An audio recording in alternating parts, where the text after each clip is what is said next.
So what I was trying to say is that snakes have been always very dear to me. And are you serious?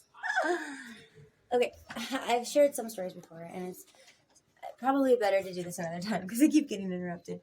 But basically, also, though I didn't ever hold the tarantula, there was this tarantula that I would go and I would sing to it, and it would just dance, and I would meet it every day around sunset time in front of the Quercus Engelmanni, like a certain kind of oak tree, and it was near the Dixon Lake area. I can't think of what those trails were called right now, but um, yeah, that's where I was born, basically, in Escondido, so not too far from the border of Mexico. But it was only during the summer, probably, and I saved its life. I think it saved mine in a way, too, but really, one time I was on my way to go to see it and sing to it, because, like I said, it will dance a little bit, and we hang out. I would sit right next to it and just sit right on the path, and we'd just spend some time, and then I would leave. Sometimes I'd pick a little bit of white sage for smudging and stuff. But one of the times, I've already told this story too, so in my past, but um, one of the times on my way there, I heard a loud scream from a girl, and I just kind of getting at a part of the path where I can see and determine where that's coming from. And there was a guy and his girlfriend, and the guy was just about to stomp on my friend, the tarantula. And I hollered, no, no, and he was basically, they were like kind of confused and chuckling. They looked relieved. They also looked a little bit bewildered because I was like, "That's my friend, don't kill him." And the couple just kind of held each other and were like, "Okay," and like I kept walking.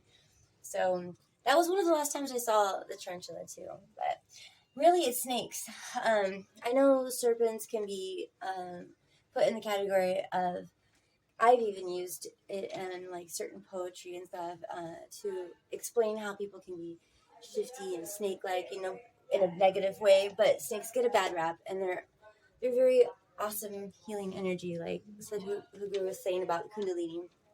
Um, I have a lot to work on, obviously, with yoga and stuff. I have much to work on, but yeah, there's the snakes that would come and visit us, and it seemed like such an honor, and it is an honor. It was an amazing gift to have that experience. There was another place that we had lived in briefly for a couple months, and everyone was saying, "Well, don't try to garden now," because it was so excited that there was this shared lot that people could use, a little parcel per building, and there was a little chunk of area where it was a designated area that we could use to garden, which was really overgrown, completely overgrown, like no one had used it. Get inside for a second, honey.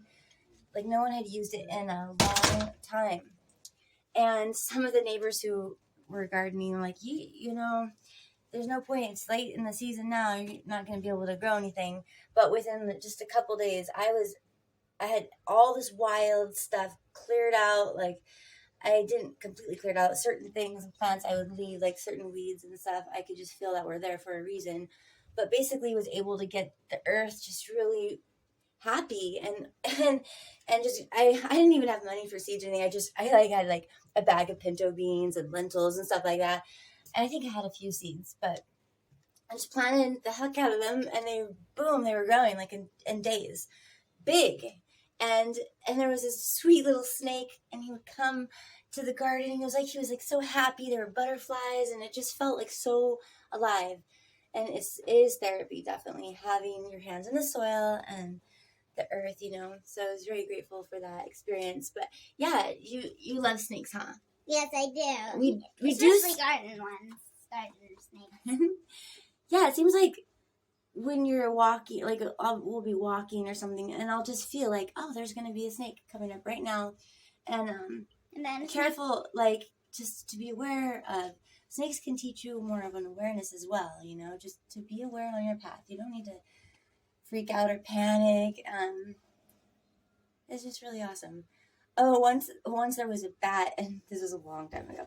My girlfriend's house, a friend that's a girl, not a girlfriend, and her little sister, Megan, I think it was, or one of her other sisters.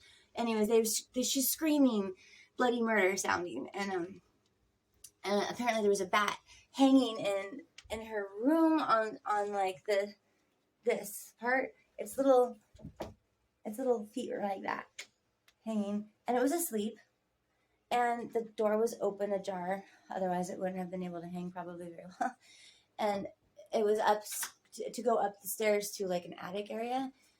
So she was like she was gonna, it seemed like she wanted to do something violent to it. I'm like, no. And I was able to, I was like, open that window, open it up. And I was just psychically talking to the bat, and I also spoke out loud, don't worry, we're gonna get you on your way. And I just like, do you have a large pitcher or something, like a juice container or something that's a wide container and deep enough? And they did. And then I just gently, carefully was able to put it like, like around, so if this is the bat, I took the container and just barely went over it, right? And so that its little feet would go from the edge of the doorway to the edge of that container. And I knew I only had like a second time, because once it was in the container, it might even hurt. It might feel trapped or something. And it'd be like a split second to immediately, in one fell swoop, like swoop the bat out the window type of thing. And it worked, and everyone was relieved. But basically, things that might frighten people, like snakes and stuff, have always been a very amazing energy. I had a rosy boa too long ago, and I didn't like really caging. I didn't like that they were in a cage. So this is why I haven't really had any snake or anything that can be in a cage since, because I don't like the feeling of it being trapped or anything. But I did have a terrarium or whatever, and I had like the calcium sand. I tried to get the best stuff, because I was at the time actually, like I said, a reptile specialist. That was my job. I worked at one of the largest places in, it was in San Marcos. It doesn't exist anymore, but anyways, there were things that were so big I would actually have to get into them. I also worked at a zoo. It's a horrible thing though to see animals in caged. That all of this was quite a long time ago, but I got this rosy boa. One of the customers that came through was like, "Oh, I have baby rosy boas, which are illegal. Do you want one though?" So their habitat is around that area anyway, so it wasn't like it's totally out of place with the climate and such. So we had that little rosy boa, and every day I would take it outside and I would lay out. I'd put him on me, like, and just lay on my chest and then slide around and just hang out with me in the sun. We just sunbathe. I'm not trying to get a tan, but it just felt good to get the sun, healing energy on you. And I knew that he needed direct sun, not just an artificial light. As nice of a light bulb as it is, it's not going to compare to the glory of the sun. So, and I knew that eventually one day it would just go, probably. And I didn't want it to feel, because some people say, oh, you can't do that, it won't know how to survive. It's always been. So, it concerned me, but it also didn't. I felt that was a gradual procession and integrating, because it would just go, it might be half an hour, just do its thing in the bushes, slide around, and then come back. And it was a camaraderie, a friendship, if you will. Anyways, I'm really excited right now, so I'm sorry if I'm talking too fast. And definitely my skin's messed up. I'm trying to get some healing going on. I've been through a lot. And we have a lot of good news has been happening today, so I'm pretty lit up about that as well. And basically, we don't know yet exactly where or even when, but in the near future, maybe a month or so, we should be getting a place of our own, which is pretty rapid compared to other places and finding and saving money and everything with the budget I'm on. So I'm grateful for that. And it's awesome to know that I'm not that far from the Aisha in Tennessee, Sadhguru, which I never knew of him until recently. And I was just really impressed to go to this ashram. And apparently there are certain studies you can do and like programs and such for even like 7 months long, but there's a process of that, and it's not just like instantaneous. You to, I believe, go through some prerequisites first, but you can visit, I think, any time, like 8 a.m. to 8 p.m. every day. There, it's open to, I believe, don't quote me, but it is open place for people to visit and stuff. And my other number one hero, Eric Dubé, I'm really glad that you're back in the States and you're more on this side than the West Coast. So it's just nice to know and feel. I know that it is a somewhat of an illusion. I don't know. Eating herb. To have a. Let me eat my hair. I think I'm supposed to be quiet.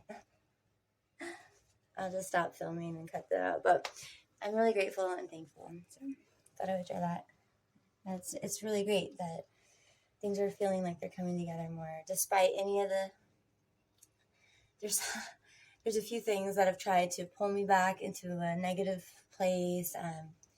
Just don't want anything to do with that. I stay clear of the people or things that would attempt to, make it, no, thank you. So, just really, really grateful. And